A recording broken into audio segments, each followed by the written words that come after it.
Mercedes McDonald is the family counselor at the Domestic Violence Center of Chester County. Here she spends time working with children and teaching them that abuse in the home is not acceptable. Children are the silent witness, so it's very important to be aware of them and to give them a space where to, talk and express how they feel about it. And it's not only about the two parties that are involved in a violent act or an abusive relationship, it's about how they affect the ones around them and the kids that they made out of this relationship. So a lot of times these kids do not count with the support or the people to help them, and they're so young that it's not like they can go up to somebody and ask for help. A lot of times everything they do is through their parents, and their parents are not available. So as we have to take them to school and we have to feed them and we have to grocery shop for them and buy them clothes and do everything for them, well, this is another thing that if we're not available for them, then who is going to do it for them? So we really need to be aware of these kids that don't have a voice, that don't have support, that don't find a place where to feel safe or where to fall asleep, and are just running around the system or in foster cares and just don't have anybody to advocate for them. So it's very important that we are aware that they're not only witnesses, they are victims too. And we need to work with them to avoid them repeating the cycle just because that was what they were exposed to when they were young.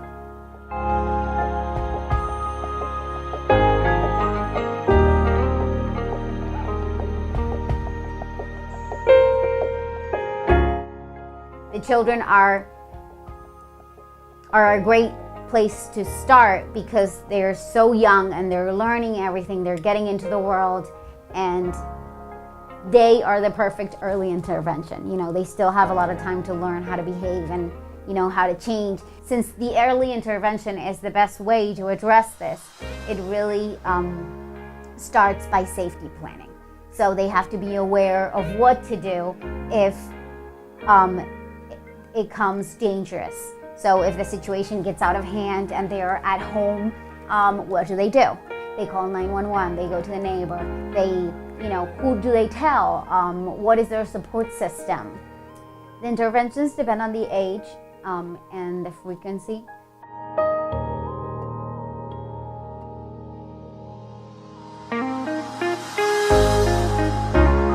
When I start, I generally interview the mothers just to get the back story of the family and the history and where it started, know a little bit about the child.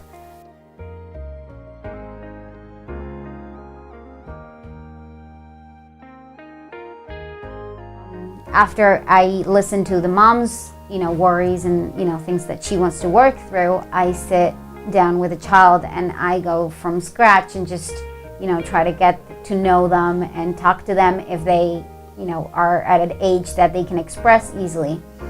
If not, if they're a little bit young for that, I just start with a book just to open the gates towards expressing and opening up towards feelings. I really take it apart. Like, my main focus is not to talk about the specific abuse and like when they hit you or when you saw somebody hit someone at home, but the consequences to that, like if it's towards their behaviors or their emotions, how it affects themselves and how they feel and how they express all this.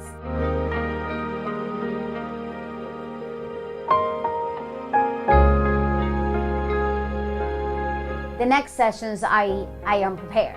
So I'll pick and choose and what topic I'm gonna address, because they will always mention something that would be like, I have trouble at school, I get really angry and I don't know what to do. And so I'll pick a topic and then I'll do activities around it. So like if I start with a book that is connected to that theme, or if I start with asking them to draw something, or just openly talking about something, or just playing with a family, like little dolls and, with family members and just, openly let them guide it a little bit. So I do a lot of connections between, expressing through the arts, expressing through the music, through the literature, expressing through different, parts of their body, and just go through the route that they feel more comfortable using. They're also more willing to receive help and more open, and it's a lot about the adventure of learning and working through stuff and playing, and it's just so much easier. They don't feel that guilt and that, embarrassment. A lot of kids at an early age don't understand those feelings yet, so they openly express what they went through without too much trouble. I love my job. I really love working with kids. Like I said, they are just so honest about everything. So a kid that tells you that he's been abused because daddy, mommy, grandpa touched me, it's true. There's nothing around it that will make you believe that they're just building up that, to get a benefit out of it.